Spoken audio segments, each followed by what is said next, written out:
الحمدللہ نحمدہ ونصلی علی رسولہ الکریم اما بعد فاعوذ باللہ من الشیطان الرجیم بسم اللہ الرحمن الرحیم وانکحوا الایام منکم الصالحین من عبادکم وإمائکم وقال النبی صلی اللہ علیہ وسلم ان اعظم النکاح برکۃ ایسرھا مؤونہ۔ کل کا میرا ٹاپک تھا کہ اسلام نے جلدی نکاح کی ترغیب دی ہے، نکاح کے بغیر زندگی گزارنے کو پسند نہیں کیا۔ صحابہ کرام اس پہ بہت حریص تھے، نکاح کے بغیر زندگی نہیں گزارتے تھے۔ آج میں اسلام نے جو نکاح کو آسان بنانے کا حکم دیا ہے اس پر کچھ روشنی ڈالوں گا، لیکن کچھ پہلے میں کل کے ٹاپک کی تکمیل کے طور پر کچھ اور یعنی آپ کے سامنے اسلام کی تعلیمات پیش کروں گا، جس میں ہمیں پتہ چلتا ہے کہ اسلام نکاح کے بغیر زندگی کو پسند نہیں کرتا۔ ایک تو ہے جلدی نکاح کرنا، ایک ہے نکاح کے بغیر زندگی نہ گزارنا۔ ہمارے معاشرے میں بہت سے لوگ جب ان کا نکاح ہو اور وہ نکاح کسی وجہ سے ٹوٹ جائے یا خدا نخواستہ بیوی کا یا شوہر کا انتقال ہو جائے تو پھر آگے زندگی وہ بغیر نکاح کے گزارتے ہیں، اور یہ کہتے ہیں ہمارے بچے ہیں، اب ہمیں نکاح کی کیا ضرورت ہے، یا وغیرہ وغیرہ، اور خاص طور پہ خواتین کو زیادہ روکا جاتا ہے نکاح کرنے سے۔ یہ بھی اسلام کی تعلیمات کے منافی ہے۔ قرآن مجید میں اللہ تعالیٰ کا ارشاد ہے سورہ بقرہ میں فَلَا تَعْضُلُوهُنَّ أَن يَنكِحْنَ أَزْوَاجَهُنَّ، جب کسی عورت کو طلاق ہو جائے یا وہ بیوہ ہو جائے تو عدت کے بعد اس عورت کو نکاح کرنے سے مت روکو۔ اس بارے میں ایک حدیث بھی پیش کی جاتی ہے ابو داؤد کی کہ آپ صلی اللہ علیہ وسلم نے ارشاد فرمایا میں قیامت کے دن اس عورت کے ساتھ ہوں گا جو اپنے بچوں کی خاطر نکاح نہ کرے، یعنی اس کے بچے ہیں اور وہ بیوہ ہو گئی یا طلاق ہو گئی مگر وہ بچوں کی خاطر دوبارہ شادی نہیں کرتی، بچوں کی خاطر۔ تو یاد رکھیے یہ حدیث صحیح نہیں ہے، محدثین نے اس کو ضعیف قرار دیا ہے، لہذا اس حدیث سے استدلال دلیل پکڑنا درست نہیں ہے۔ اور اس حدیث کے خلاف دوسری صحیح احادیثیں اور قرآن کی آیات سے ہمیں پتہ چلتا ہے کہ لڑکی چاہے کنواری ہو تو بھی نکاح کرا دینا چاہیے، طلاق یافتہ ہو تو بھی کرا دینا چاہیے، بیوہ ہو تو بھی کرا دینا چاہیے۔ ہاں اس عمر کو پہنچ گئی کہ بوڑھی ہو گئی اور اب اس میں لوگوں کو نکاح کی رغبت ہی ختم ہو گئی ہے اور اس میں بھی اب نکاح کی چاہت بالکل ختم ہو گئی ہے، تو یہ وہ کنڈیشن ہے جس میں آپ اگر چاہیں تو اس کا نکاح نہ کرائیں، کوئی حرج نہیں ہے۔ لیکن عورت یا مرد جب تک جوان ہے تو شریعت نے ان کو بغیر نکاح کے زندگی گزارنے کی ترغیب نہیں دی، اس کو پسند نہیں کیا۔ صحابی رسول کے جب انتقال ہونے لگا تو آپ کے نکاح میں چونکہ زوجہ نہیں تھی، انتقال ہو گیا تھا یا طلاق ہو گئی تھی، تو مرنے سے پہلے انہوں نے صحابہ کو بلایا اور فرمایا کہ مجھے میرا فوراً نکاح کراؤ۔ لوگوں نے کہا کہ اب تو آپ دنیا سے جا رہے ہیں، انہوں نے فرمایا کہ مجھے پتہ ہے جا رہا ہوں لیکن میں چاہتا ہوں کہ میرا جب انتقال ہو تو میرے نکاح میں کوئی عورت موجود ہو، کیونکہ میرے خلیل محمد صلی اللہ علیہ وسلم نے مجھے وصیت کی تھی اللہ القی اللہ اعزبا، کہ میں اللہ سے اس حالت میں کبھی ملاقات نہ کروں کہ میں شادی شدہ مرد نہ ہوں۔ تو اسلام میں بغیر نکاح کی موت کو بھی پسند نہیں کیا گیا۔ آپ جب مریں تو میرڈ ہونے چاہیے، آپ تو میرڈ لائف ہونی چاہیے آپ کی۔ تو وہ الگ بات ہے کوئی عورت آپ سے نکاح کے لیے آمادہ نہ ہو کہ آپ اب دنیا سے جا رہے ہیں تو میں آپ سے نکاح کیوں کروں، اس کو ترغیب نہیں دی ہے، لیکن آپ کو ترغیب بہرحال شریعت نے یہی دی ہے کہ آپ نکاح کی تلاش میں رہیں اور وائف کے بغیر، بیوی کے بغیر آپ زندگی نہ گزاریں۔ اس کو شریعت نے پسند نہیں کیا، ہماری شریعت نے اس کو پسند نہیں کیا ہے۔ اس لیے بہت سارے فائدے ہیں اس کے، اور بہت ساری برائیوں سے بچتا ہے انسان۔ کچھ بھی نہ ہو اپنے دل کی باتیں شیئر کر لیتا ہے، ادھر ادھر ناجائز دوستیوں سے بچ جاتا ہے۔ اور آج کل تو میں ایک خاص بات لوگوں سے کہتا ہوں کہ بیوی سے زیادہ آپ کی نگرانی کرنے والا کوئی نہیں ہے۔ اسے سب پتہ ہوتا ہے کہ میرے میاں نے جو وسیم اور ستار کے نام سے موبائل نمبر جو سیو کیے ہوئے نا، یہ حقیقت میں وسیم یا ستار ہے یا کچھ اور کہانی ہے۔ یہ ابا کو تھوڑی پتہ چلتی ہیں چیزیں۔ تو بہت سی برائیوں سے بچتا ہے انسان، اور اللہ کو خاندانی آدمی پسند ہے، بلکہ دنیا کو بھی پسند ہے۔ آپ دیکھیں نا پارک پہ لکھا ہوتا ہے کہ فیملی کے بغیر داخلہ منع ہے۔ ان کو پتا ہوتا ہے کہ یہ فیملی کے بغیر گیا تو کچھ پتہ نہیں ہے، کچھ چھچوری قسم کی حرکتیں وہاں جا کے کر سکتا ہے۔ تو فیملی والا آدمی بہت ساری چیزوں سے بچا رہتا ہے، بہت ساری برائیوں سے بچا رہتا ہے۔ آپ کے جب اولاد ہو جاتی ہے تو اس اولاد کی وجہ سے آپ بہت ساری برائیوں سے بچتے ہیں۔ میرے پاس ایک نوجوان آیا، اس کو شراب کی عادت تھی، برائیوں کی عادت تھی، شادی ہو گئی پھر بھی عادت نہیں چھوٹی۔ اس کے ہاں بیٹی پیدا ہوئی تو میرے پاس آیا اور کہنے لگا مفتی صاحب میرے ہاں بیٹی پیدا ہو گئی ہے اور میں نے اب شراب بھی چھوڑ دی اور بری حرکتیں بھی چھوڑ دی۔ تو مجھے آنسو آ رہے تھے، ضبط کرنا میرے لیے ممکن نہیں ہو رہا تھا کہ اللہ نے اولاد کا کیسا جذبہ رکھا ہے انسان کے دل میں کہ بھائی میری بیٹی پیدا ہو گئی، اب میں اگر اس بیٹی کی جب یہ بڑی ہوگی اور پتہ چلے گا شرابی کی بیٹی ہے تو اس کا فیوچر تباہ ہو جائے گا، لوگوں کو پتہ چلے گا اس بچی کا باپ خراب تھا تو اس بچی کا فیوچر تباہ ہو جائے گا۔ اب اس بچی کی خاطر مجھ سے نہیں یہ برائیاں ہوتی۔ تو بہت ساری چیزوں سے آپ کی فیملی، آپ کی اولاد آپ کو روک دیتی ہے. پھر آپ کی اولاد ہوتی ہے تو اولاد کو بہن بھائی ملتے ہیں، وہ بہن بھائی ایک دوسرے کو بہت ساری برائیوں سے روک لیتے ہیں. ان میں محبت ہوتی ہے، ان میں ایک دوسرے میں احسار کا جذبہ پیدا ہوتا ہے. ٹھیک ہے لڑائیاں بھی ہوتی ہیں تو ہر جگہ ہوتی ہیں، لیکن محبت ان لڑائیوں پہ، نفرتوں پہ غالب ہوتی ہے، خاص طور پہ جب آپ دین کو بھی فالو کر رہے ہو. تو اس لیے ہماری شریعت میں بغیر نکاح کے زندگی کو پسند نہیں کیا گیا. اور ایک اور چیز اس میں ایڈ ہے کہ غیرت کے خلاف نہیں ہے نکاح کرنا. ہمارے یہاں عورت بیوہ ہو گئی، طلاق ہو گئی، بچے ہیں، اب وہ شادی کرنا چاہتی ہے، اس کو غیرت کے طعنے دیے جاتے ہیں. تمہیں شرم نہیں آتی؟ تمہارے بچے بڑے بڑے ہو گئے ہیں اور تم شادی کر رہی ہو، تمہیں شرم نہیں آتی ان بچوں کی موجودگی میں نکاح کرتے ہوئے؟ یہ بچے کیا سوچیں گے؟ ہماری اماں کی حرکتیں دیکھو. تو کس قدر کفریہ جملہ یہ کہ نکاح کرنا کیا غلط حرکت ہے؟ معاذ اللہ کیا بے شرمی والا کام ہے؟ نکاح کے بغیر زندگی گزارنا شریعت میں غلط حرکت ہے. جو غلط ہے اس کو صحیح کہہ رہے ہیں اور جو صحیح ہے اس کو غلط کہہ رہے ہیں. تو اسلام نے ہر لحاظ سے نکاح کو پروموٹ کیا. تو ابھی کا جو میرا ٹاپک ہے، نکاح کو آسان بھی بنایا ہے کہ اس کو آسان بھی رکھو، بہت زیادہ اس میں پیچیدگیاں پیدا مت کرو. میں ایک حدیث آپ کے سامنے سناتا ہوں کہ نبی صلی اللہ علیہ وسلم کے دور میں نکاح کتنا آسان تھا. صحیح ہے، بخاری کی حدیث ہے. آپ صلی اللہ علیہ وسلم صحابہ کی محفل میں بیٹھے، ایک خاتون آئیں اور عرض کیا یا رسول اللہ میں آپ سے نکاح کرنا چاہتی ہوں. سب بیٹھے ہوئے اور خاتون آپ سے آ کے عرض کرتی ہیں یا رسول اللہ میں آپ سے نکاح کرنا چاہتی ہوں. اب آپ بتاؤ ہم ہوتے کیا کرتے؟ کہ تمہیں شرم نہیں آتی سب کے سامنے یہ بات کر رہی ہو؟ یہ کوئی موقع ہوتا ہے؟ ہر چیز کا کوئی موقع ہوتا ہے؟ یہ کوئی طریقہ ہے؟ کچھ بھی نہیں. آپ صلی اللہ علیہ وسلم نے ڈانٹا اس کو، نہ کچھ بھی نہیں کہا. نبی حدیث کے الفاظ ہیں، بخاری کی حدیث ہے، آپ صلی اللہ علیہ وسلم نے اس خاتون کے چہرے کی طرف نظر ڈالی. اسلام میں حکم ہے جس سے نکاح کرنا چاہو اس کے چہرے کی طرف دیکھ سکتے ہو.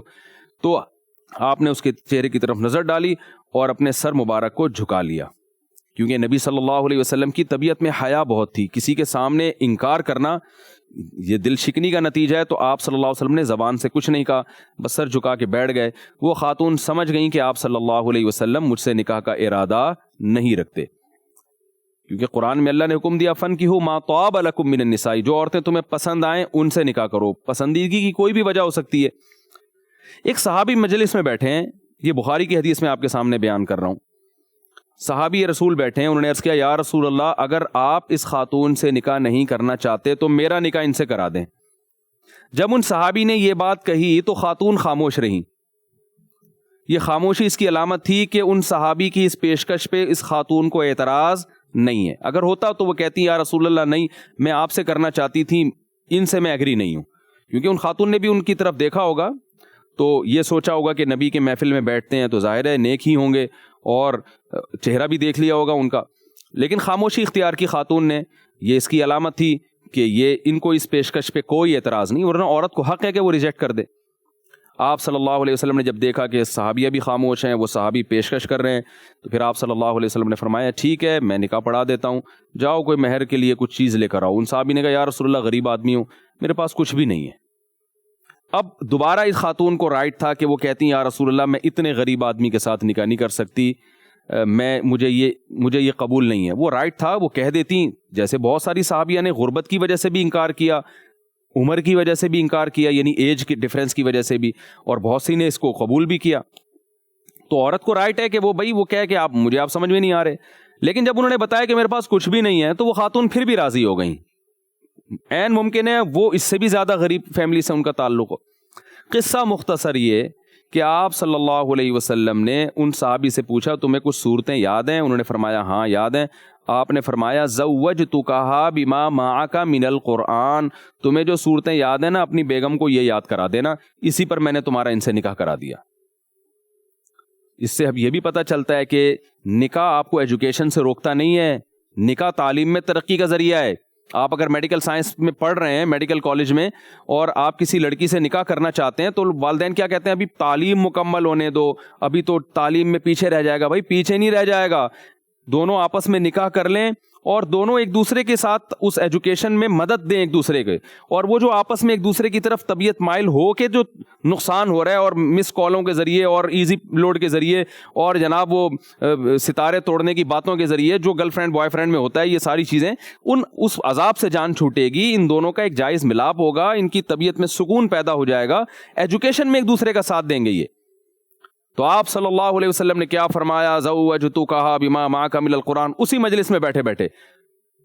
یہ نہیں کہ آپ نے کہا کہ 6 مہینے پہلے استخارہ نکلواؤ اور فلاں پیر صاحب سے نکلوانا، یا فلاں میرے صحابی ہیں وہ بڑا زبردست استخارہ نکالتے ہیں.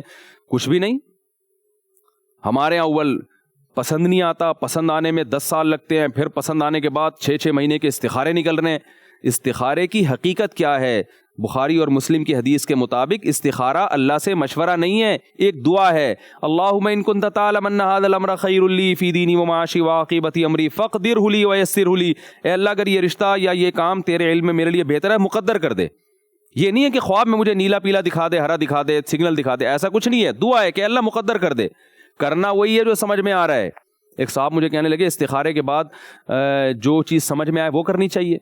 میں نے کہا بھائی استخارے سے پہلے بھی جو سمجھ میں آئے وہی کرنا چاہیے، استخارے کے بعد بھی جو سمجھ میں آئے وہی کرنا چاہیے. دنیا میں اس سے بڑا بے وقوف کوئی پیدا نہیں ہوا کہ سمجھ میں کچھ اور آ رہا ہے اور کر کچھ اور رہا ہے وہ. تو استخارہ کریں نہ کریں، کرنا وہی ہے جو سمجھ میں آ رہا ہے. اور سمجھ میں آنے کے لیے مشورہ ضروری ہے. جو ماہرین ہیں اس فیلڈ کے ان سے مشورہ لیا جائے. کاروبار کے لیے تاجروں سے مشورہ لیا جائے. شریعت کی کسی مسئلے پر عمل کرنے کے لیے علماء سے مشورہ لیا جائے. نکاح کرنے کے لیے جو ہے وہ لڑکی والوں کے خاندان سے یا ان کے ریلیٹو سے مشورہ کیا جائے یا اپنے ریلیٹو سے مشورہ کیا جائے. مشورے کے بعد جو دماغ میں آتا ہے وہ آپ نے کرنا ہے. اور استخارے کا فائدہ کیا ہوگا کہ اللہ کی مدد بھی شامل حال ہو جائے گی، درست سمت میں جانے کی توفیق مل جائے گی. لیکن آپ اس چکر میں ہیں کہ استخارے میں کچھ نکلے گا تو وہ آپ کا اپنا تخیل ہوتا ہے. میں نے دیکھا ہے بہت سے لوگوں نے اچھے اچھے رشتے استخاروں کی بھیٹ چڑھا دی ہیں. لڑکے کو لڑکی پسند ہے، لڑکی کو لڑکا پسند ہے، دونوں ایگری ہیں، والدین بھی ایگری. کسی پیر صاحب نے استخارہ نکالا کہ ان کی شادی کامیاب نہیں ہے اور یہ مناسب نہیں ہے، اچھے بھلے رشتے توڑ دیے لوگوں نے اس چکر میں. یہ جہالت کی بات ہے بھائی. کہاں اس شریعت سے نبی صلی اللہ علیہ وسلم نے اگر استخارے کا کہا تو آپ نے یہ بھی تو فرمایا اذا خطب الیکم من ترضون دینہ وخلقہ فزوجوہ. جب کوئی ایسا نکاح کے پیغام بھیجے جس کے دین اور اخلاق سے تم مطمئن ہو، فزوجوہ، نکاح کر دیا کرو. یہ تو نہیں کہا کہ استخارہ کر کے انکار کر دیا کرو. تو جس نبی نے استخارہ سکھایا اسی نبی نے ہمیں یہ بھی تو بتایا کہ مناسب رشتوں کا انکار مت کیا کرو. اور آپ صلی اللہ علیہ وسلم نے یہ بھی فرمایا کہ لن تر للمتحابین مثل النکاح، دو محبت کرنے والوں میں نکاح سے بہتر کوئی چیز نہیں. صحیح حدیث ہے. اگر دونوں کی ایک دوسرے کی طرف اٹریکشن ہے اور کوئی بڑی خرابی نہ ہو، والدین سمجھتے ہیں کہ بھئی یہ تو بہت ہی کوئی ہماری بچی نے ایسا بندہ پسند کیا جو بالکل ہمارے خاندان میں میچ ہونے کا کسی بھی طرح سے ہے ہی نہیں، تو بالکل ہی کوئی ایسی مخلوق کو وہ پسند کر کے لے آئی ہے جو ایڈجسٹ ہی نہیں ہو سکتا. وہ بعض بچیاں نالائق ہوتی ہیں، سمجھ نہیں ہوتی، کوئی بھی لڑکا ان کو بیوقوف بنا دیتا ہے تو ٹھیک ہے. لیکن نارملی اسلام یہی کہتا ہے بھائی جہاں وہ پسند کر رہی ہے اس کو وہاں کرنے دو، جہاں وہ لڑکا پسند کر رہا ہے اس کو وہاں. نارملی یہی حکم ہے اور اس میں والدین کو زبردستی کی رکاوٹ ڈالنے کی اجازت نہیں ہے. بہت خرابی ہو تو ایک الگ بات ہے. میں کبھی بھی لڑکیوں کو یہ ترغیب نہیں دیتا کہ اپنے پیرنٹس کی اجازت کے بغیر نکاح کریں، لیکن اسلام میں یہ بھی ہے کہ وہ جہاں نکاح کرنا چاہ رہی ہے آپ زبردستی اپنی رائے تھوپ کر اس کو وہاں نکاح کرنے سے مت روکیں، اس سے نقصان ہوگا. تو نبی صلی اللہ علیہ وسلم نے ایسے رشتے توڑوائے ہیں جہاں لڑکی کی مرضی کے بغیر نکاح کیا گیا. ایسے رشتے توڑوائے آپ صلی اللہ علیہ وسلم نے. صحیح احادیث موجود ہیں. حضرت مغیرہ ابن شعبہ فرماتے ہیں میں بڑا مالدار تھا، میں نے ایک لڑکی سے نکاح کیا، اس لڑکی کے ولی نے اس کا نکاح مجھ سے کرا دیا. لڑکی سے نہیں پوچھا گیا تھا، ولی نے نکاح کرا دیا. اور لڑکی کی جو والدہ تھیں اور خود لڑکی وہ کسی غریب صحابی سے نکاح کرنا چاہتی تھیں. میں مالدار تھا تو وہ غریب سے نکاح کرنا چاہتی تھیں. نبی کی عدالت میں جب یہ مقدمہ گیا ہے آپ صلی اللہ علیہ وسلم نے فرمایا لن تر للمتحابین مثل النکاح، دو محبت کرنے والوں میں نکاح سے بہتر کوئی نہیں ہے. یہ لڑکی اگر غریب صحابی سے نکاح کرنا چاہ رہی ہے تو آپ صلی اللہ علیہ وسلم نے فرمایا جہاں چاہ رہی ہے وہاں نکاح کرو. حضرت مغیرہ ابن شعبہ فرماتے ہیں میرا تو نکاح ہو چکا تھا، مجھے اس پہ قدرت حاصل ہو چکی تھی، یعنی گویا میں رخصتی کر کے لانے والا تھا، لیکن اللہ کے نبی نے وہ مجھ سے لے کر ان صحابی سے نکاح کرا دیا جہاں وہ نکاح کرنا چاہتی تھی. تو کیونکہ اس لڑکی سے نہیں پوچھا گیا تھا اس میں، تو اس لیے یہ ہمارے پاس قرآن و سنت کی تعلیمات ہیں. ہم ایک فیصلہ کریں، یا تو کلچر کو فالو کرنا ہے یا اسلام کو فالو کرنا ہے، ایک طرف نہیں ہوتے ہم لوگ. تو اسلام نے ہمیں حکم دیا نکاح کو سادہ بنایا جائے. دیکھیں بخاری کی حدیث میں وہ صحابیاں آئیں، کتنے آرام سے ان کا نبی نے کہا کہ چلو بھئی آپ نکاح کر لیں. آپ نے فرمایا میں نے تمہارا نکاح اس خاتون سے کرا دیا، شادی ہو گئی، رہنا شروع کر دیا آپس میں. کس قدر ٹینشن والا کام بنا دیا ہے. لڑکی والے آ رہے ہیں تو لڑکے والے جا رہے ہیں، تو پہلے تو پسند کرنے میں 3 سال لگتے ہیں، 10 لڑکیوں سے محترم کی دوستیاں ہوتی ہیں, ان میں سے کسی ایک کو جا کے سلیکٹ کرتے ہیں, اور سلیکٹ کرنے کے بعد بھی 6 سال کے بعد شادی کا لارے رپے دیتے ہیں. اس دوران اور 10-15 ان کی زندگی میں آ چکی ہوتی ہیں, پھر ان کو سائڈ پہ کیا. پھر جناب کیا عجیب تماشا بنا لیا ہے, کیسا کلچر ہے اور عجیب حساب کتاب ہے.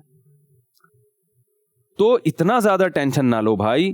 لوگ کہتے ہیں ہم اصل میں دیکھ رہے ہیں کہ یہ میرے ساتھ چل بھی سکتی ہے کہ نہیں چل سکتی. دیکھیں نکاح کے بعد کی زندگی نکاح سے پہلے کی زندگی سے زمین آسمان کا. میں ملیشیا میں 2-3 دفعہ جا چکا ہوں. وہاں کلچر کیا ہے کہ گرل فرینڈ پہلے نکاح سے پہلے 8-8 سال 4-4 سال دوستیاں ہوتی ہیں, اس میں ٹیسٹ کرتے ہیں ایک دوسرے کو. پھر جیسے ہی نکاح ہوتا ہے 1-1.5 ہفتے میں طلاق ہو جاتی ہے. اور آپ اپنے باپ دادا کو دیکھیں ذرا, وہ دیکھا بھی نہیں ہوتا تھا بعض دفعہ لڑکی کو, اور نکاح ہو جاتا تھا, ساری زندگی کامیابی کے ساتھ گزرتی تھی. تو نکاح کے بعد کی زندگی کا تجربہ نکاح کے بعد ہی ہوگا, وہ نکاح سے پہلے نہیں ہو سکتا. تو ٹیسٹنگ میں تجربوں میں نہیں ٹائم لگائیں اتنا. کچھ معلومات ضرور حاصل کریں, کچھ اپنی طرف سے انکوائری ضرور کریں. اس کے بعد جب سمجھ میں آ گیا ہاں بھائی جو ہم نے اس گراؤنڈ ریئلٹی کے حساب سے جو ہمیں سمجھ میں آتا ہے ابھی ٹھیک لگ رہا ہے, اللہ توکل, اللہ ہے جو محبت پیدا کرنے والا ہے, اللہ ہے جو رشتے جوڑنے والا ہے. اور کم عمری میں نکاح میں فائدہ کیا ہوگا کہ زندگی میں کوئی اور نہیں آیا ہوتا تو ان دونوں کے درمیان محبت بہت زیادہ اچھی قائم ہوتی ہے. تبھی نبی صلی اللہ علیہ وسلم نے کم عمر سے نکاح کرنے کا حکم دیا, اور آپ صلی اللہ علیہ وسلم نے اس کو ترغیب دی, اس کی ترغیب دی. فرمایا کم عمر لڑکی سے نکاح کرو گے وہ تم سے محبت زیادہ کرے گی. نبی صلی اللہ علیہ وسلم کی حدیث ہے انتقوا رتاقا اور ہلا بکرا فتلاعبها وتلاعبک. اس طرح کی ترغیبات آپ نے صحابہ کرام کو دیں. زیادہ عمر کی عورت سے بھی نکاح کر سکتے ہیں, لیکن آپ بھی کم عمر ہو, لڑکی بھی کم عمر ہو, اس کا فائدہ یہ ہوگا کہ ان کے درمیان ٹوٹ کے آپس میں محبت کریں گے. ان کی زندگی میں کوئی اور آیا نہیں ہوگا تو ان کی محبت میں خلوص بھی ہوگا. اور دیر سے نکاح میں کیا ہے, اتنے گرل فرینڈ بنا چکا ہوتا ہے پہلے وہ, اور اس کے اتنے بوائے فرینڈ بن چکے ہوتے ہیں کہ پھر ان کا ملاپ پائیدار نہیں ہوتا. ان کے ملاپ میں بہت ساری غلط فہمیاں آ چکی ہوتی ہیں, ایک دوسرے پہ اعتماد ختم ہو چکا ہوتا ہے. پھر یہ ایک دوسرے کے کمپیئر کر رہے ہوتے ہیں, وہ ایسا تھا تو یہ ایسا ہے. یہ ساری چیزیں ہمارے معاشرے میں باہر سے آ رہی ہیں بھائی, یہ ہمارا مال نہیں ہے, یہ سارا جو ہے نا امپورٹڈ ہے. تو امپورٹڈ مال گوروں کا صرف وہ مادی چیزیں تو ان کی بہت اچھی ہیں, کلچر ان کا امپورٹ نہ کریں. کلچر ہمارے پاس پیغمبروں سے آیا ہے, تو روحانی زندگی ہماری اچھی ہے, روحانی ان کی اچھی تھوڑی ہے. ان کی مادی زندگی اچھی ہے تو مادی چیزیں آپ ان سے لیا کریں, موبائل ان سے لیں, آپ ان سے جناب گاڑیاں خریدیں. جاپان کی گاڑی بہت اچھی ہے. جاپان کا کلچر خدا کی قسم اچھا نہیں ہے. جاپان میں بڈھوں کے ساتھ اچھا سلوک نہیں ہوتا. بوڑھے لوگ تنہائی گزارنے کے لیے رینٹ پہ بندہ منگواتے ہیں, جیسے ہمارے ہوتا ہے نا رینٹ کار. جاپان میں رینٹ بندہ ہوتا ہے. بوڑھے آدمی کو کوئی اولاد ٹائم دینے کے لیے تیار نہیں ہے, بچے ہی نہیں ہو رہے, اولاد کہاں سے؟ فیملی پلاننگ پر عمل کر کے نسل ہی ختم کر دی انہوں نے اپنی, بچے ہی نہیں مل رہے بوڑھے آدمی کو بیچارے کو. تو آپ گوگل پہ لکھیں رینٹ کار, تو ایسے ہی وہاں رینٹ بندہ تو میں اپنی زبان میں کہہ رہا ہوں, جاپان میں بندے کو پتہ نہیں کیا کہتے ہوں گے, جو بھی کہتے ہیں. تو بوڑھوں کے لیے رینٹ پہ بندے مل رہے ہیں جو آ کے ان کی تنہائی دور کریں گے. 1 گھنٹے کے اتنے پیسے, وہ آپ کے ساتھ گپ شپ لگائے گا. تو یہ کلچر آپ چاہتے ہیں بھائی. تو اس لیے اسلام نے کیا کہا, نکاح کو آسان بناؤ, جیسے بخاری کی حدیث ہے. جہیز کی لعنت اسلام میں نہیں ہے, کہیں بھی نہیں. آج بھی عربوں میں جہیز نہیں ملے گا آپ کو. جہیز کی لعنت آپ کو وہیں ملے گی جہاں مسلمان ہندوؤں کے ساتھ رہے ہیں یا غیر مسلموں نے وہاں طویل عرصے حکومت کی ہے. جہاں خالصتاً مسلمانوں کا کلچر ہے, یعنی جس میں غیروں کے تسلط سے وہ آزاد رہے, وہاں آج بھی جہیز نہیں ہے. کروڑ پتی باپ عرب میں ہوتا ہے, سعودی عرب میں کروڑ پتی باپ ہوگا, مگر بیٹی کو 1 روپیہ بھی جہیز نہیں دے گا. وہ سارا خرچہ مرد اٹھاتا ہے. قرآن نے بیان کیا بِمَا أَنفَقُوا مِنْ أَمْوَالِهِمْ, فرمایا کہ مرد عورت پر اپنا مال خرچ کریں گے. نان نفقہ مرد کی ذمہ داری ہے, عورت کی ذمہ داری نہیں ہے. اب باقاعدہ رشتوں میں یہ کہا جاتا ہے کہ لڑکا کہتا ہے مجھے ایسی لڑکی چاہیے جو جاب کرے. تو آپ مجھے بتاؤ, خواتین بڑی خوش ہوتی ہیں میں جاب کی آزادی ہے, لیکن آپ مجھے بتاؤ جب مردوں کو عورت کا مال کھانے کا چسکا لگ جائے گا تو فلپائن والا حساب ہوگا کہ نہیں ہوگا؟ میں دبئی میں تھا, میں نے وہاں دیکھا ہر ہوٹل میں فلپینی لڑکیاں جاب کر رہی ہیں, ہر جگہ فلپائن سے لڑکیاں. میں نے کہا اور بندہ کوئی بھی نہیں ہے. تو پتا چلا کہ جی ان کے سارے بندے ہڈ حرام ہو چکے ہیں. معذرت کے ساتھ میں ذرا ابیوز لینگویج استعمال کر رہا ہوں. یہ گھر میں بیٹھ کر بیویوں کی کمائی کھانے کے عادی ہو گئے.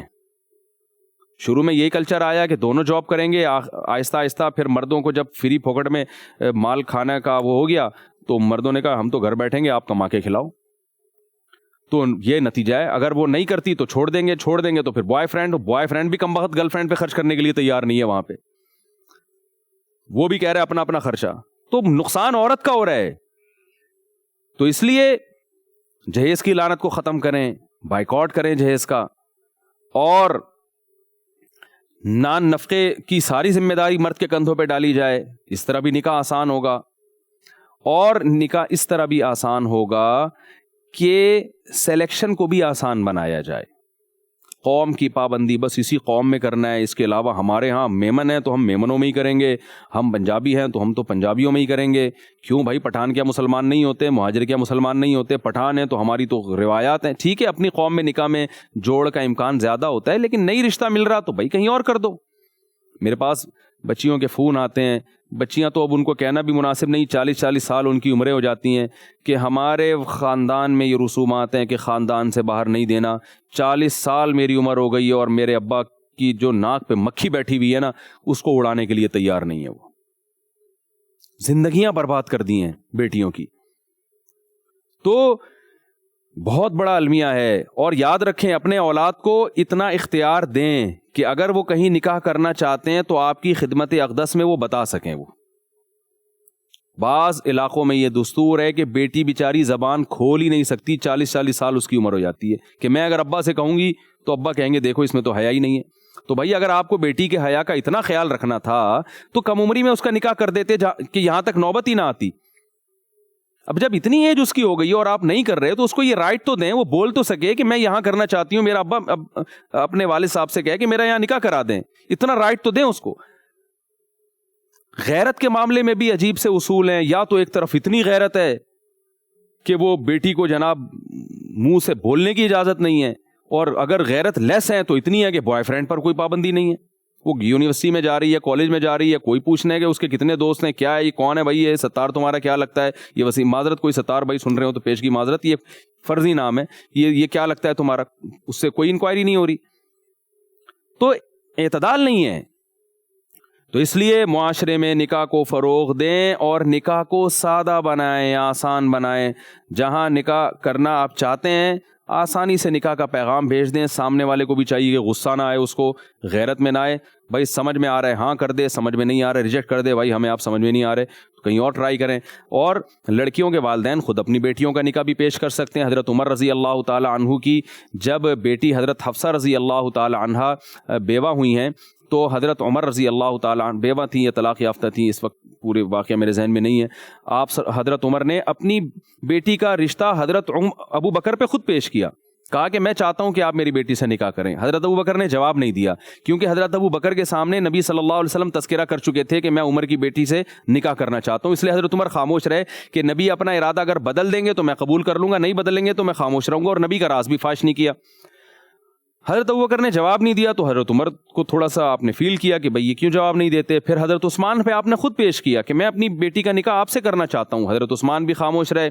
حضرت عمر نے حضرت عثمان بھی جانتے تھے کہ نبی صلی اللہ علیہ وسلم چاہتے ہیں نکاح کرنا. کچھ دنوں میں نبی صلی اللہ علیہ وسلم کا نکاح کا پیغام آ گیا تو حضرت عمر خوش ہوئے، آپ نے نکاح کر دیا. حضرت ابو بکر نے بتایا کہ بھئی نبی نے تذکرہ کیا تھا کہ میں آپ کی بیٹی سے نکاح کرنا چاہتا ہوں، لیکن یہ کہ میں نہیں چاہتا تھا کہ نبی کے راز کو فاش کروں. میرا ارادہ تھا کہ اگر وہ نہ کر دیتے ہیں تو میں آپ کی پیشکش کو قبول کر لوں گا. کتنے آسانی سے ہو رہا ہے دیکھیں آپ. ہمارے یہاں بعض لوگ کہتے ہیں نہیں جی بیٹی ہے تو ہم کیوں پیش کریں، ہماری غیرت کے خلاف. تو یہ ساری چیزیں ہم نے خود بنائی ہوئی ہیں. یہ غیرت کے خلاف نہیں ہے کہ بیٹیوں کو بٹھا کے بوڑھا کر دیتے ہیں. تو لیکن اس میں یہ ذہن میں رکھیں کہ جن کے یہاں سے نکاح کو آپ پیغام بھیج رہے ہیں وہ ذرا خاندانی لوگ ہونے چاہیے، کیونکہ اگر وہ کم ظرف ہوگا نا تو آپ جب خود اپنی بیٹی کا رشتہ اس پہ پیش کریں گے تو کم ظرف لوگوں کو یہ بات ہضم نہیں ہوتی. وہ سمجھیں گے کہ آپ کی بچی میں کوئی فالٹ ہے، آپ لوگ کوئی گھٹیا لوگ ہیں یا کوئی گرے پڑے لوگ ہیں، کوئی لفٹ نہیں کرا رہا تھا. تو یہ بھی ضروری ہے کہ ظرف ذرا بڑا ہو، کوئی خاندانی آدمی ہو. تو پھر یہ چیزیں ہیں. اگر ایسا نہیں ہے تو پھر کوئی حرج نہیں ہے، پھر آپ خود سے پیشکش نہ کریں. اس میں بعض دفعہ نقصان ہوتے ہیں. سامنے والے کی میں اتنی صلاحیت نہیں ہوتی، وہ آپ کی اس پیشکش کی قدر نہیں کرے گا. قدردان آدمی تو قدر کرے گا کہ بھئی سامنے والے نے مجھے اتنی عزت دی، مجھے رسپیکٹ دی. حدیث میں آتا ہے سب سے زیادہ قابل احترام وہ ہے جس کی بیٹی یا بہن تمہارے نکاح میں ہے. سب سے زیادہ قابل احترام وہ ہے. لیکن آج الٹا معاملہ چل رہا ہے. تو اسلام نے ہمیں حکم دیا بھائی جلدی نکاح، اور نکاح کو بہت آسان بنایا جائے. اس پہ اور بڑے واقعات ہیں صحابہ کے کہ اتنی آسانی سے ان کے یہاں نکاح ہو جایا کرتے تھے. وہ اتنے واقعات ہیں کہ آپ حیران ہوں گے کہ ہمارا کلچر کیا ہے اور اسلام ہمیں کیا بتا رہا ہے. اللہ تعالی ہم سب کو سمجھنے کی، عمل کرنے کی توفیق عطا فرمائے. وما علینا الا البلاغ. پرنور سحر اور ذکر خدا، نبیوں کی مدح سرائی. پیغام سنا اے باد صبا، پرکیف ساتھ آئی۔ پوشیدہ ہے ایمان کی راہ اللہ کی کتاب مقدس میں۔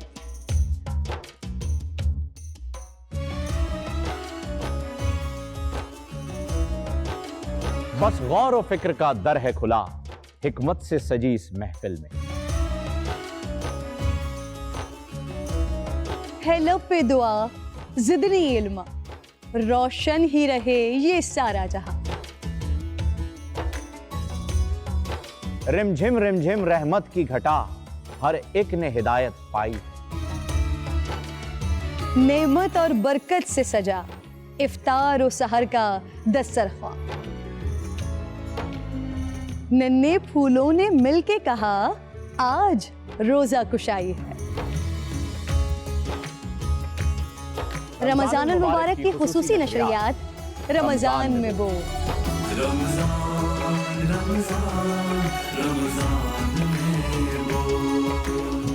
رمضان المبارک کی خصوصی نشریات رمضان میں بول، فہیم خان اور کرن ناز کے ساتھ روزانہ صبح 3 بجے سحر ٹرانسمیشن اور شام 5:30 بجے افطار ٹرانسمیشن، صرف بول انٹرٹینمنٹ پر۔